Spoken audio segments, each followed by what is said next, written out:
Uh-oh.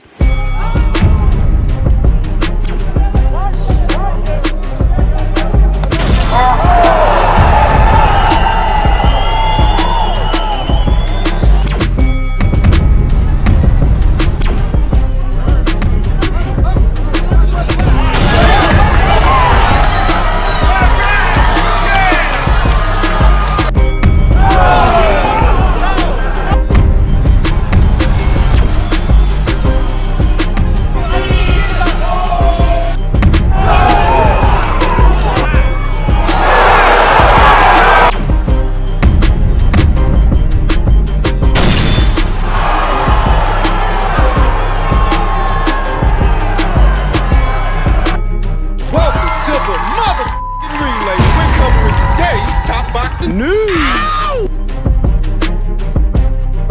Okay, we'll start with this. It would appear that unbeaten up-and-comer Yana Verduzco, otherwise known as Right Hook Roxy, will be returning to action early next year on the undercard of a 360 Promotions show. 360 Promotions, that's Tom Loeffler, the same Tom Loeffler that used to promote Gennady Golovkin. In my previous video, we talked about how Yana Verduzco recently signed to 360 Promotions, and how that could be a fruitful relationship because Tom Loeffler still regularly does shows on the West Coast. Regular enough that he can keep her busy and keep her active, which is what she needs in this very early stage of her career. She's only 2-0, 23 years old, campaigning in the women's super featherweight division. Super featherweight, that's where Alicia Baumgartner still reigns as that division's undisputed champion, and that's where this contest is taking place. Yana Verduzco sports professional record of 2 wins with no losses, no draws, no recorded knockouts. She spent a bit of time in Team Combat League. That's a semi-pro league, which allows several boxers to compete simultaneously as part of the same team, only fighting for 1 round at a time, and whatever team wins the most rounds wins the contest. You might have seen it. Yana Verduzco spent a bit of time there, amassing some professional experience, and she will be having her 3rd professional fight early next year. And so it's good. Yana Verduzco debuted as a professional in late 2023, late last year, but she was only able to box once this one. Just once. When a fighter's starting out, they're usually a lot more active. It's not uncommon for an unbeaten up-and-comer to box anywhere in between 3 to 4, maybe even 5 times in a single calendar year. So this was not a productive year for Yana Verduzco, but signing to 360 Promotions can change that because now she can fight on a more regular basis. Not just her. It would seem that reigning WBO super flyweight champion Mizuki Hiruta of Japan has reached a similar arrangement. She's going to be boxing on that same show, the same one as Yana Verduzco. Mizuki, in spite of being a reigning champion in the super flyweight division, she doesn't actually have that many fights, just 6. Mizuki debuted as a professional in late 2021, but she's only been able to box 6 times since then. She only fought once last year, and only once this one, so it is advantageous to pair up with a 360 Promotions because if nothing else, they can keep her fighting on a more regular basis, the same as Yana Verduzco. It's difficult for an aspiring boxer, even a very talented one, to fight on a regular basis without some promotion, some money behind them. Yana Verduzco and Mizuki Hiruta seemingly have 360 Promotions behind them. 360 Promotions broadcasts their fights on UFC Fight Pass. See what the advantage is. The super flyweight division is a densely populated and talent-rich division. It just doesn't get that much coverage. There are 4 champions there. Mizuki's just one among them. Things are set to heat up in the super flyweight division because it just so happens that Gabby Fundora of Coachella, California, promoted by Golden Boy Promotions and crowned the inaugural undisputed flyweight champion, the very first. She's gonna move up. She's gonna move up at some point. I just don't know when, but it's conceivable that in her very next fight, she might be fighting one of the champions at super flyweight. So if you're Mizuki Hiruta, you want to keep busy, you want to keep active, you want to be as sharp as possible, since at some point Gabby Fundora may come knocking at your door looking to take what you've got. Gotta stay sharp. A wise decision. Coming to America, training with Manny Robles, signing to 360 Promotions. It's what needs to happen. So look for the ring return of both Mizuki Hiruta and Yana Verduzco on the undercard of Tom Loeffler's 360 Promotions next month on the 17th by way of UFC Fight Pass. In men's super middleweight news per BoxeoMundial.com, Canelo vs. Crawford on May 10th in Saudi Arabia by Joe Kenta, Joe's Bell, the boxing world wakes up in shock after it was revealed that the Mexican boxing superstar Canelo Alvarez will defend his super middleweight world titles. This is not confirmed and this is not official, but what lends credence to the notion that Canelo might fight Terence Crawford and he might fight in Saudi is very recently Canelo Alvarez did say he's open to talking to Turkey. He's open to fighting in Saudi. The David Benavidez fight, which was one of the bigger fights he could have in the super middleweight division, it feels like that ship has sailed. It's not going to happen. David's at light heavyweight now. And he has already exhausted most of what the super middleweight division has to offer when you consider that he's already fought Caleb Plant, Jaime Munguia, Edgar Berlanga. In terms of big-name fights with a profile, there are not that many left to go around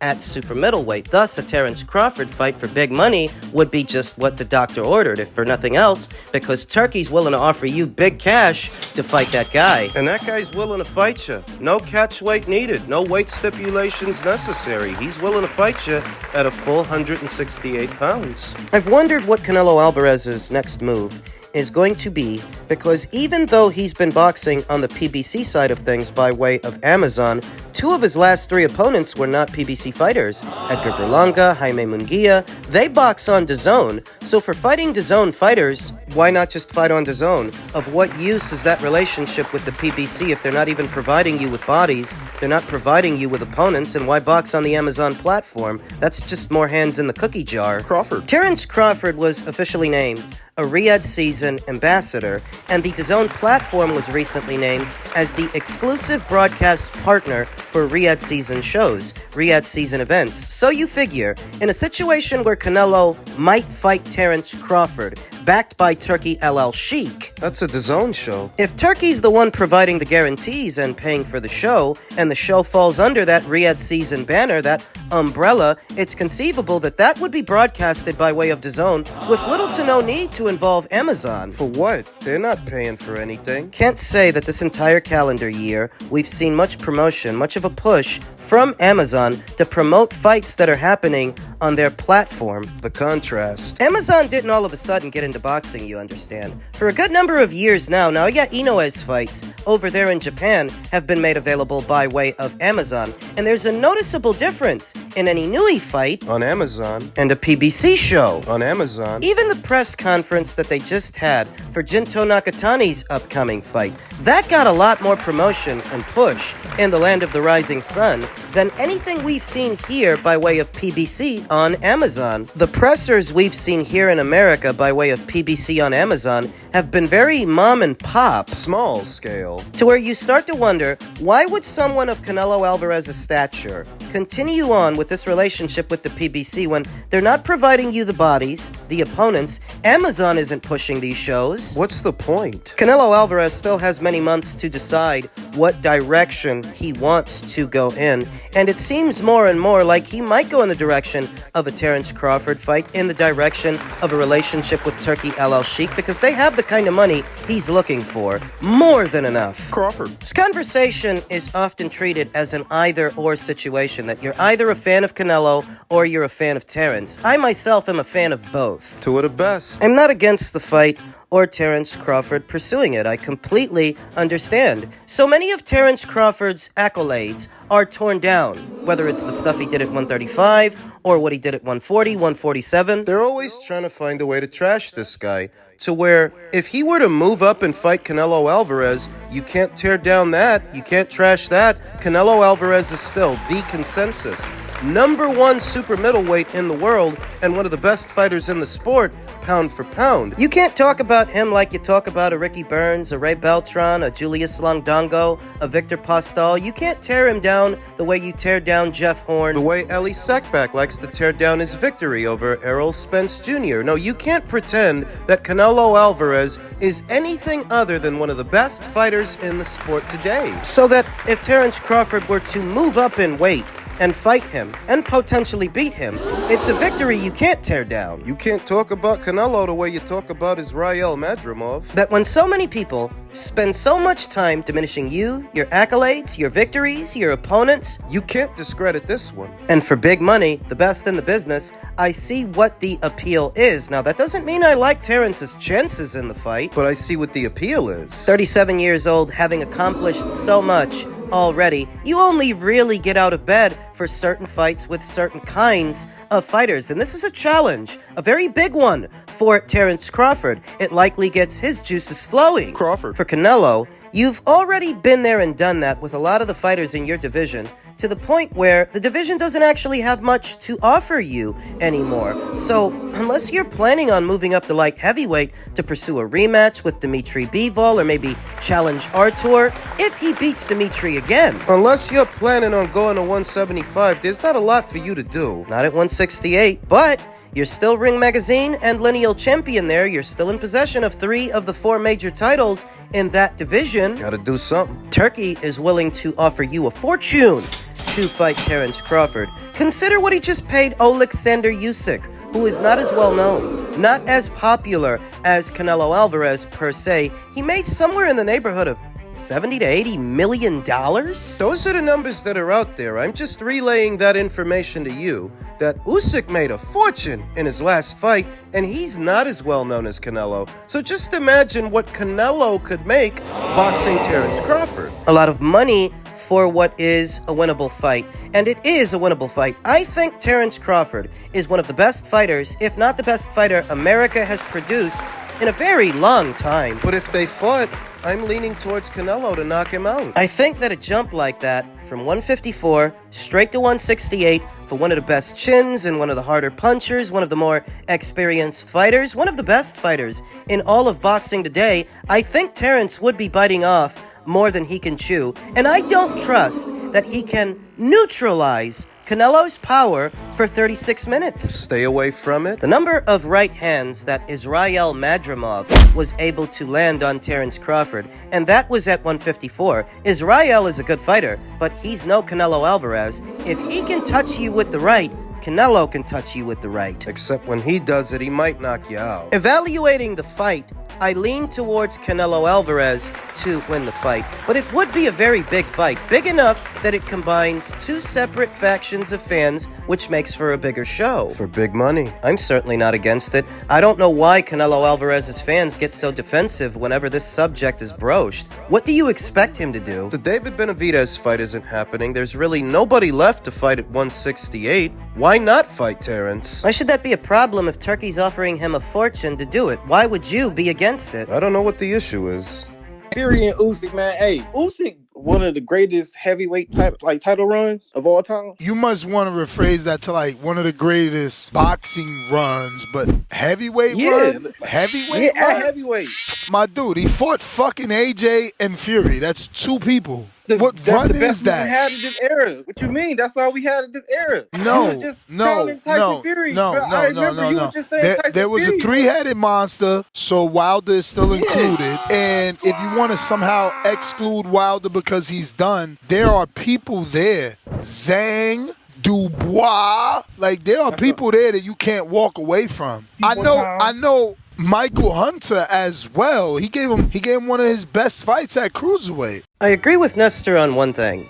You can rate Oleksandr Usyk as an all-time great overall, but an all-time great heavyweight is a different conversation, and I touched on this in a previous video. It's kind of like Floyd Mayweather and Manny Pacquiao in the junior middleweight division. They may have had 1 or 2 fights there, but you wouldn't rate them as all-time great junior middleweights. It's kind of like Gennady Golovkin. Gennady fought Steve Rolls and Canelo Alvarez at super middleweight, but he himself is not an all-time great super middleweight. Those were more like pop-ins. Now, those fighters are all-time greats, but not all-time great junior middleweights or super middleweights. It's not the way it works. Usyk did accomplish a lot more at heavyweight than those fighters did in those divisions, though all the same. I wouldn't rate him an all-time great heavyweight, though I do think he's an all-time great overall. I do think that. A fighter being an all-time great is subject to some debate and discussion because there is no piece of papyrus or parchment in the Library of Congress that accents what exactly is he supposed to do, what criterion is he supposed to meet. It's largely based on opinion. If a fighter establishes himself as the most dominant force at a given weight or given weights, that qualifies him to most people to be rated as an all-time great. Though where exactly you would rank such a fighter involves a lot of data, more than most are willing to tabulate, and thus it's largely opinion-based. So in the court of public opinion, if you conducted a poll right now asking whether or not Usyk is an all-time great, I think it would come back overwhelmingly in favor of Usyk. To a lot of people, he fits the mold. Nestor Gibbs mentioned Wilder, that the heavyweight division was essentially a three-headed beast. This is where I disagree with Nestor. The three-headed beast was comprised of Tyson Fury, Anthony Joshua, and Deontay Wilder as champions. They ruled over the division, so you can't exclude Wilder. This is where I disagree with Nestor. No one has to exclude Wilder because Wilder was excluded by the division itself. When you lose to Tyson Fury 2 times, then lose to Parker, then lose to Zhang, you cannot then measure Usyk's body of work based on a fighter that didn't measure up. Wilder didn't measure up. And he doesn't seem to hold any victories over the guys that did. We know he didn't beat Tyson Fury. He didn't beat Joseph Parker. Zhang. He never fought Anthony Joshua. He never fought Daniel Dubois. But you know who did? Oleksandr Usyk did. He beat Anthony Joshua 2 times, and he beat Daniel Dubois. So Wilder can't beat a control? The Wilder that was beaten, bested by Tyson Fury 2 times, was bested 2 times by Oleksandr Usyk. Wilder doesn't even come into it. Daniel Dubois has faced more of the who's who fighters of this era than Wilder has, even though Wilder's been around a lot longer. Consider that Daniel Dubois has been in there with Joe Joyce, Jarrell Miller, Philippe Hergovic, and Anthony Joshua. He's about to fight Joseph Parker, and this is the same Daniel Dubois that was already beaten by Oleksandr Usyk. To me, all this talk about Wilder is canceled out by Usyk's victory over Daniel, who fought more of the who's who fighters in this era than Wilder did. It's a victory that's aging well for Oleksandr Usyk, more so if Daniel goes on to beat the Joseph Parker that beat Deontay Wilder. None of this is hard to understand, so much as there is a small minority of individuals that rally against it. Citing Usyk's number of fights, that Usyk doesn't have that many fights. And all that really means is he doesn't have as much fluff, as another heavyweight, say Deontay Wilder, whose resume is mostly fluff. Fringe fighters, fringe contenders. The boxing community, the American one especially, has grown far too accustomed to the stat padding we see in this country. A lot of fights that are unnecessary don't need to happen. And don't mean anything. Where Usyk's resume, for the most part, are fights that needed to happen against meaningful opponents with very little fluff in between. He got all the belts in a tournament. There's not room for any fluff in a tournament format. The World Boxing Super Series that so many Americans miss, While pretending to know what they're talking about. let alone all the stuff at heavyweight. Oleksandr Usyk definitely is an all-time great fighter, even if he's not an all-time great heavyweight. Still an all-time great, but if you don't think so, you're in the minority anyway.